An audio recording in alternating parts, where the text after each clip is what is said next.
ఏంటి ఒక క్రిమినల్కి ఇంత ఫాలోయింగా? ఒక వ్యక్తి తప్పు చేశాడని అరెస్ట్ చేయడం కూడా తప్పేనా? బహుశా చాలా అరుదుగా ఇలాంటి విషయాలు జరుగుతుంటాయి. ఐబొమ్మ వెబ్సైట్ వెనక ఉన్న మాస్టర్ మైండ్ ఇమ్మడి రవిని అరెస్ట్ చేస్తే ఇలాంటి స్ట్రేంజ్ రియాక్షన్స్ వినిపిస్తున్నాయి.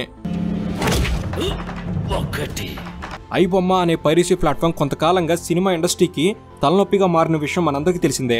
అయితే ఇదే పైరసీ ప్లాట్ఫామ్ తక్కువ ధరకి సినిమా చూడాలి, సినిమా అందరికి అందుబాటులో ఉండాలి అనే సగటు సామాన్య సినిమా అభిమాని కోరికని గత కొన్ని సంవత్సరాలుగా తీరుస్తూనే ఉంది. దాంతో ఐబొమ్మ వేదికగా జరుగుతున్న పైరసీ అనేది సభ్య సమాజం సమర్థించేది కాకపోయినా మామూలు మధ్యతరగతి సినిమా ప్రేమికుడికి ఉచితంగా వినోదం అందించడం ద్వారా ఐబొమ్మ కొన్ని లక్షల మంది అభిమానులు సొంతం చేసుకుంది.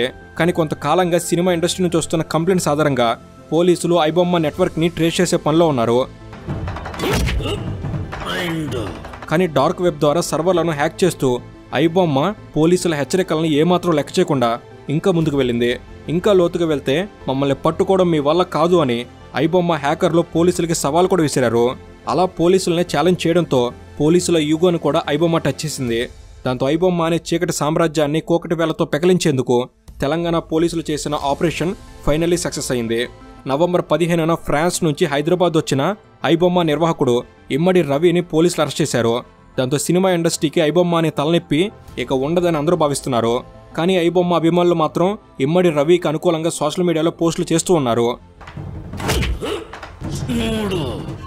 ఐబొమ్మ పోతే మరో ప్లాట్ఫామ్ వస్తుంది, అంతేకాని ఈ డిజిటల్ ఎరాలో పైరసీని అడ్డుకోవడం అంత సులభం కాదు అనే అభిప్రాయాలు కూడా వినిపిస్తున్నాయి.